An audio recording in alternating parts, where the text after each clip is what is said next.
Hey guys, thank you so much for tuning in to the Connected in Glass podcast. We're so excited to start season 2 on Friday, January 15th, 2021. Before season 2 starts, we wanted to share with you an unedited and raw episode interviewing our host Dominique. Thanks for listening. Hello, everyone. Today, we just wanted to sit down and have a little one on one chat just with me and Dom. And we wanted to make sure that we answered all of our own questions. So, there will be a follow up episode after this with mine. But today, we're going to speak with Dom.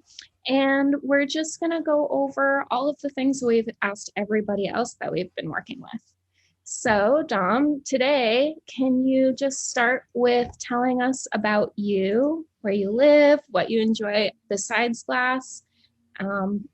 What you do for a living is glass, but kind of lead us into the story of how you got into glass yourself. Yeah, totally.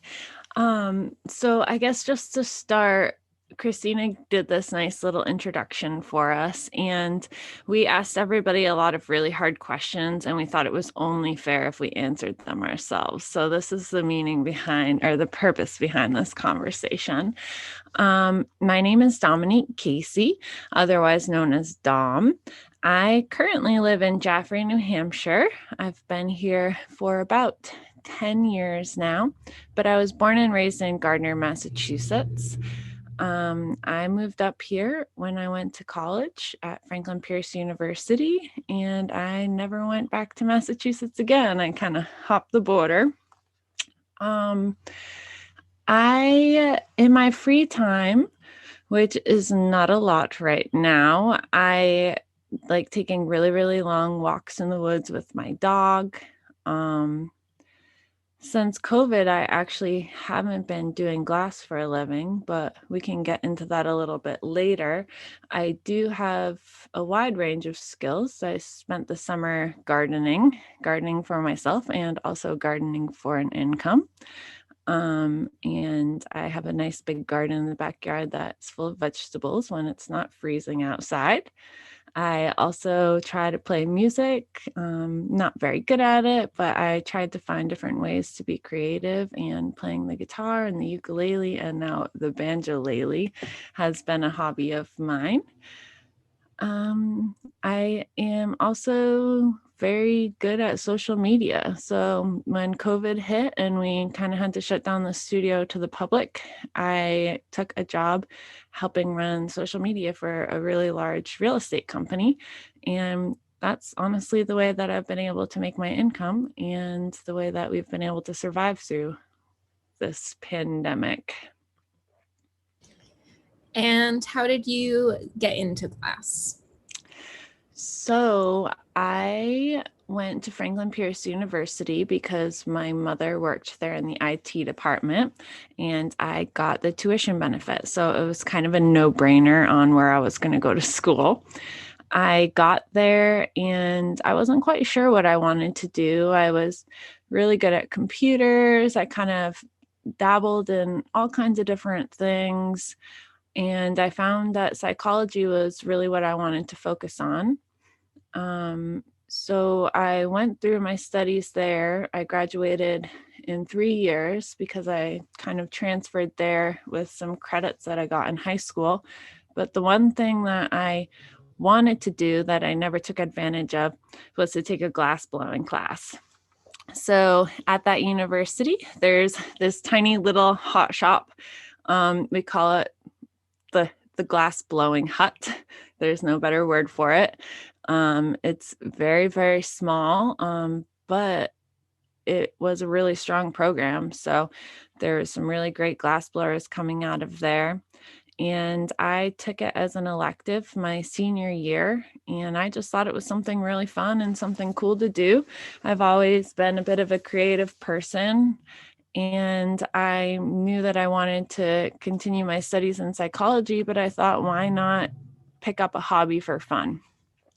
After I graduated, I was 20 years old and I was going off to grad school, but I had a whole summer and I wasn't sure what I wanted to do. So why not take advantage of that tuition benefit and spend the summer glass blowing? So that's what I did. Continued my glass blowing adventure there through the summer and went off to grad school, missing glass blowing the entire time. I ended up picking up flame working. During that time, I took flame working classes at the Sharon Arts Center, which was a tiny little flame working studio, a nonprofit nearby. And I just kept doing glass ever since.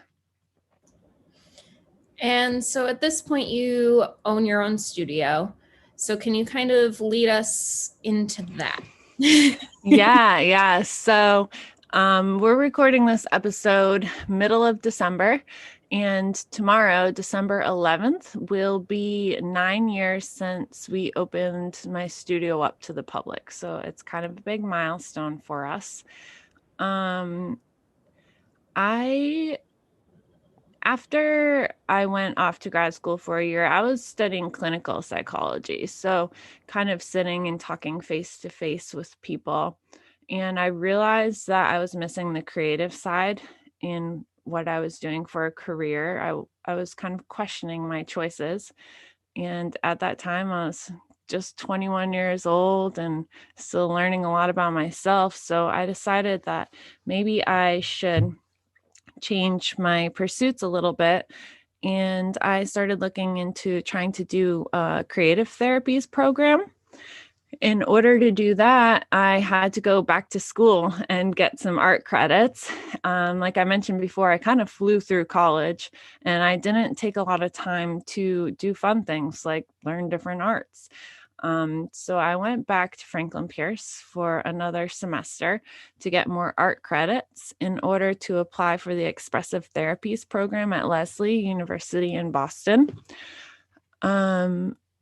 During that time, I realized that I wasn't super interested in every form of art. I was really just interested in glass.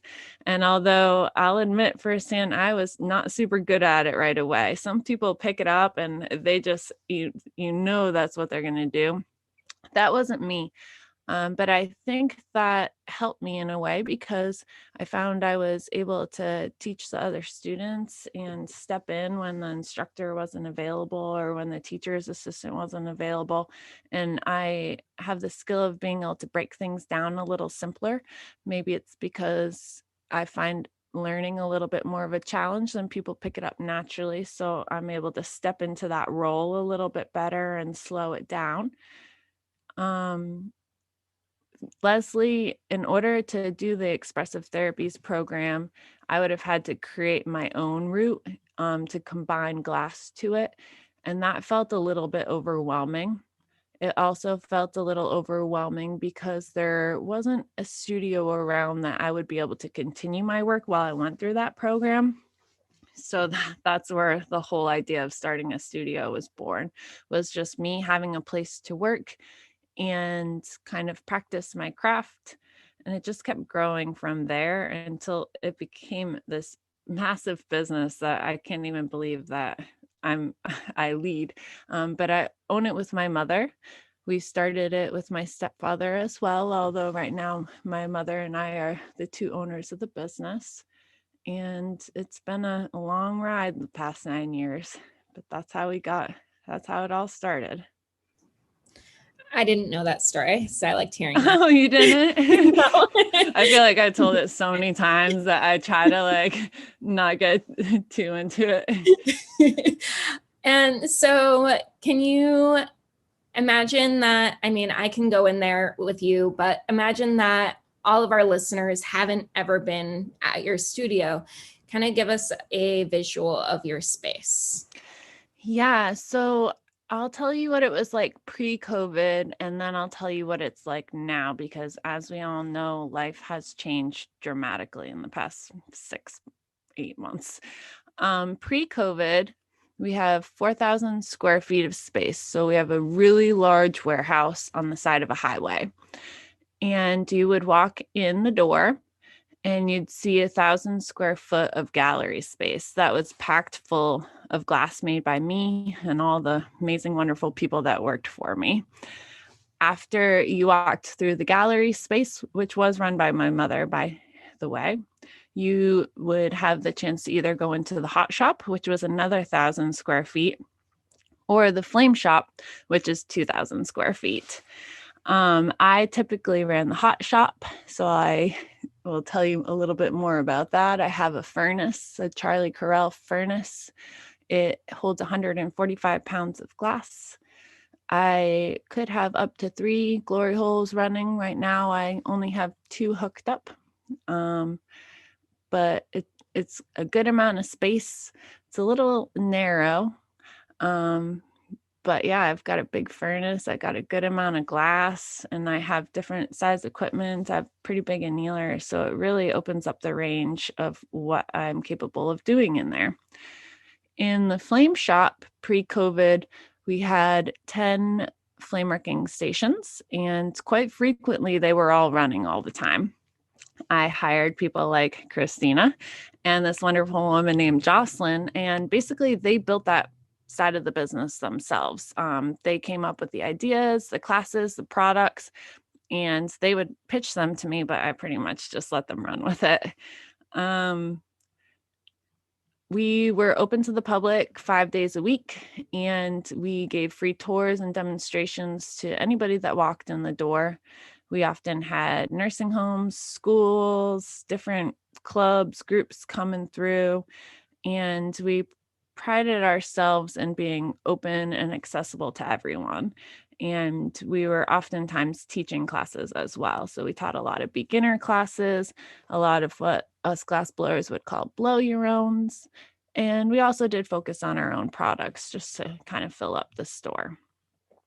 With COVID, we completely did close our gift shop down. Right now it's an empty space, and we're kind of trying to decide what we want to do next.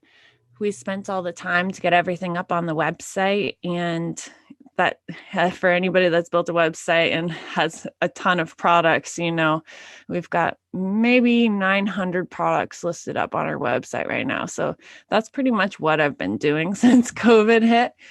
But it's working really well, and we're finding the retail life, not being in the retail life, is quite pleasant. So we're not sure if after COVID ends, that's something that we want to pursue again. And we're kind of keeping our options open, and we're going to reach out and see if anybody in the community wants to collaborate with us in that part of our space.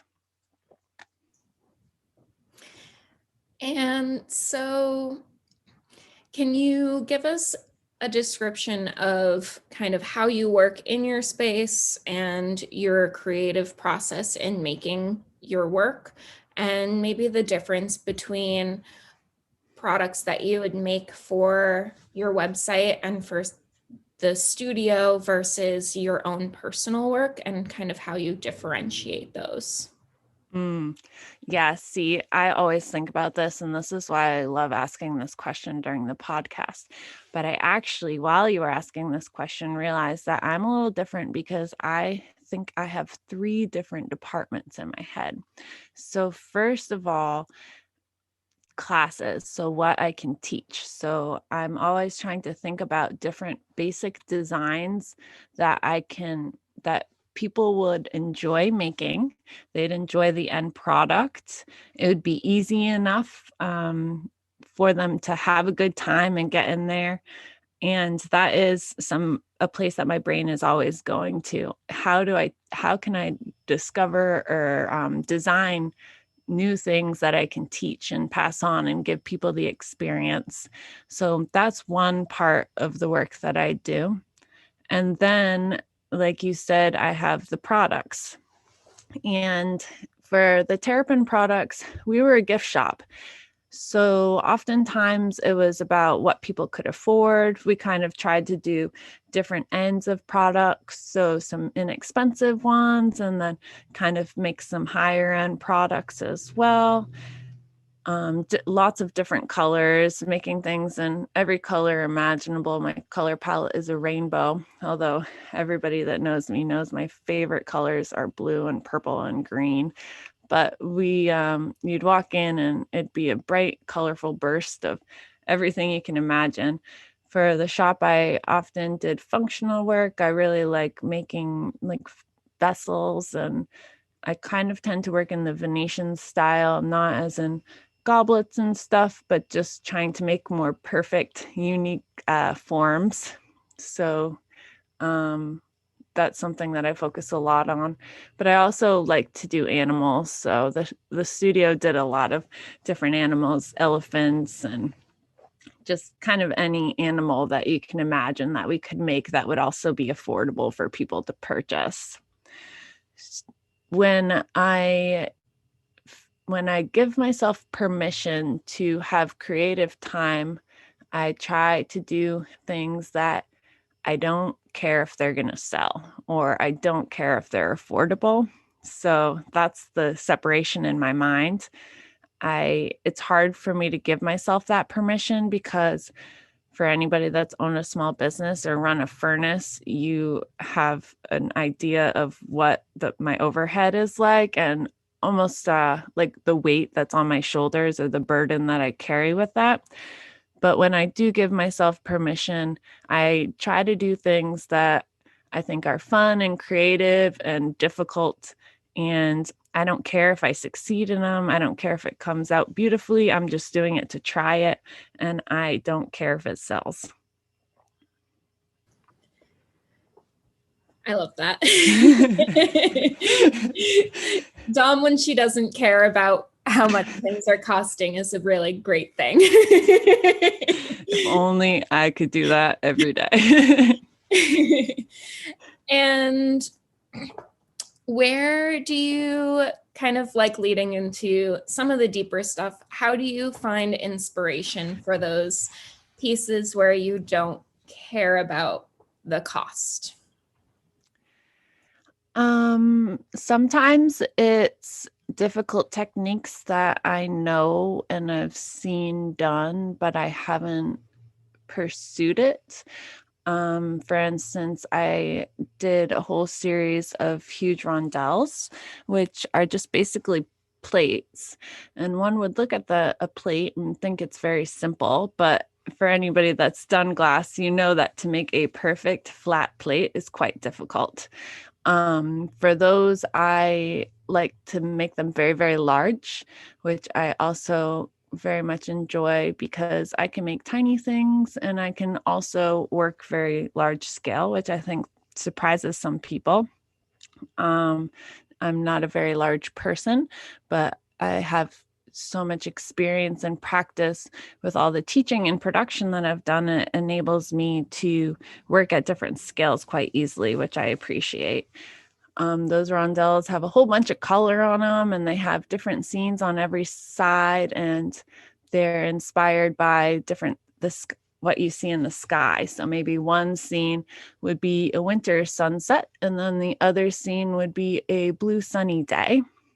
That was a series I spent a lot of time working on, and I had a really, really high failure rate. So oftentimes those rondelles would break. They'd be 14 to 16 inches in diameter. My glory hole that I was making them out of is 11 inches. So it's a tight squeeze and it's pretty big, but it was a lot of fun. I still have a whole bunch of them lying around. I also am a huge notebook person. So I'm one of those people where every time I see a cool notebook in a store, I have to hold myself back from buying it. But I spend a lot of time doodling and drawing. Maybe I might see something in a gift shop and I'll have to go home and figure out how I can make it my own. That's a huge part for me, is not ever copying somebody else's work. So by seeing something in a gift shop, I mean, my latest phase in my head is I want to make snow globes. So I see maybe a cheap plastic snow globe in a store, and I'm like, how can I make this as difficult and fancy as I possibly can in glass? So I have my notebook and I'm filling it up with different drawings on how to make those snow globes and what kind of snow globes I would make. I often spend hours and hours writing out the steps and then correcting myself when I realize I made a mistake and then rewriting the steps out again. And sometimes I don't ever even take those designs into the studio. I have a pile of notebooks and drawings that I may not ever look at again, but every once in a while I put some time aside, force myself to give some me time, and then whatever little creative bubble I'm in, I'll pursue it. And how do you get yourself into that creative me time headspace? I'm a scheduler, so I schedule it. I know it sounds lame, but I look at my calendar, I schedule everything out. And when I look at my calendar and I realize that it's completely full of sitting on a computer and doing work or doing production or just doing things that are fun and I enjoy, but it's all what I consider under the work category, I force myself to give myself time to do it. And then when it's on my schedule, I'm pretty good at just doing it.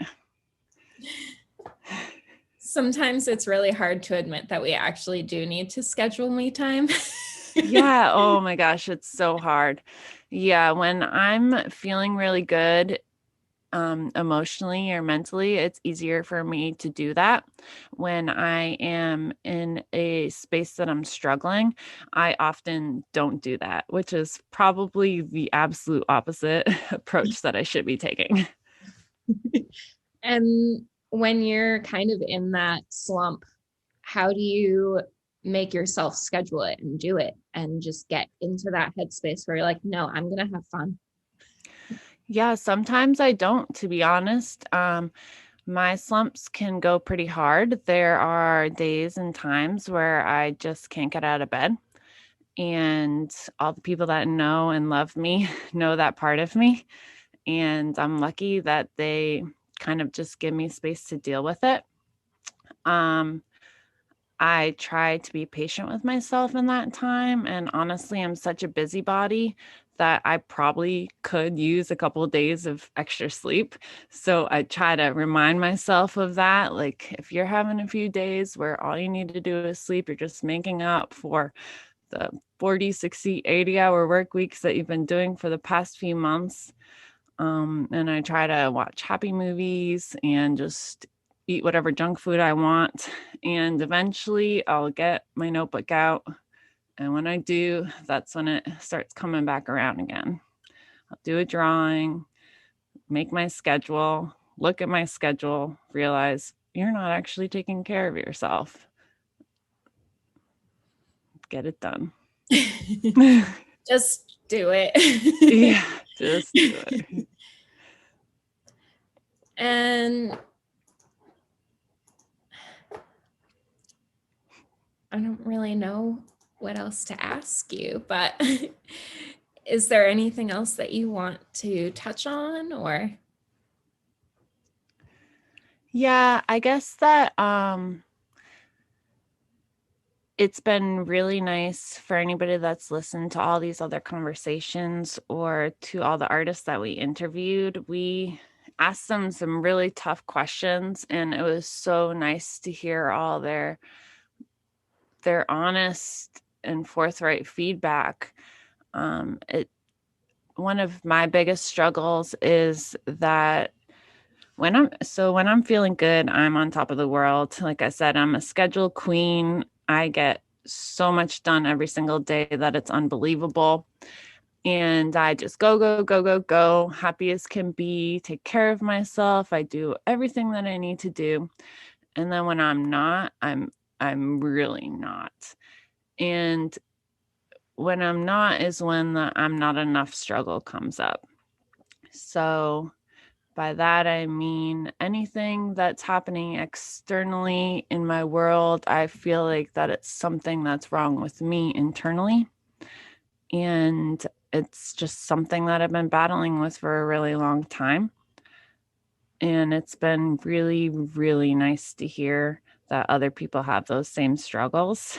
Sometimes you just feel like you're all alone, and or that you're crazy, or that there's something wrong with you. But especially as creatives, as I'm finding, we have strong feelings, and that's so beautiful. And with those strong feelings may come some not so good strong feelings, which can be beautiful in a way too. Every time I'm in one of those really bad spaces, when I get out of it, I almost feel like I level up a little bit. I'm a better person, I'm a stronger person, and I learned so much from that. So yeah, it's been really good to hear that other people have the same struggles, how they get through it, what their mindset is. And I really appreciate it. And I just want everybody to know that they're not alone and that they are enough. Thank you. It's something that I think everybody deals with, but we just never talk about it. So we don't think that everybody else doesn't feel good enough.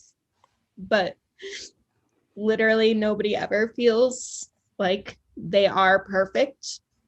Yeah, we're all not whole all the time. Right. Yeah.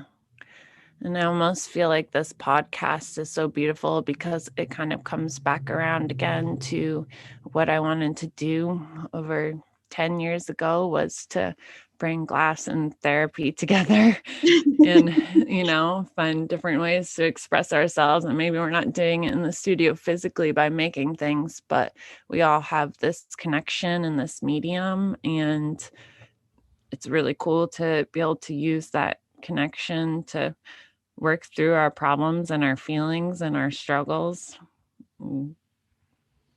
Have a tribe. Yep. And I think, not to, just so you kind of keep this in mind, I think that glass is its own therapy, even like by itself. Yeah. So I think you've been doing what you wanted to do all along anyway. I know. I've been realizing that more and more. Yeah. COVID helped us all so much in so many ways. I mean, not to undermine, we have been really lucky so far because all of our loved ones are healthy and safe. And I am so grateful for that. And for people that are battling COVID in a life or death way, then I have so much empathy for you, and you're in our thoughts. And I don't really pray about our prayers, you're in our minds. But COVID has given us all so much. We can love and appreciate our families. We get a better vision on how we're spending our days and how we're spending our lives. And it really has helped me a lot.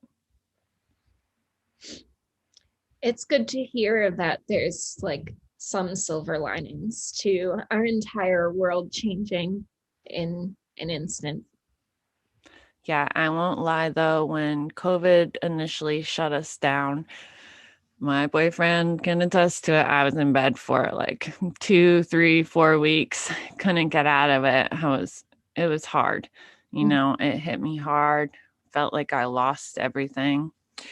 I spent a good amount of time playing music, I was able to get a little energy to be creative, but it was hard. But slowly working my way out of it, coming up with different plans, appreciating my new perspectives, and trying to move forward. Well, thank you. Thank you. I appreciate you. I appreciate you too. And so your work, your personal work, can be found On Instagram and Facebook at Dominique Caissie Glass. It's DOMINIQUE CAISSIE Glass. And then all the studio work is separate. As you just learned, I like to keep things a little bit separate. So it's Terrapin Glass Blowing Studio on Facebook, and on Instagram, it's Terrapin Glass. And terrapinglass.com. Oh, and terrapinglass.com. Thanks. Thank you, everyone.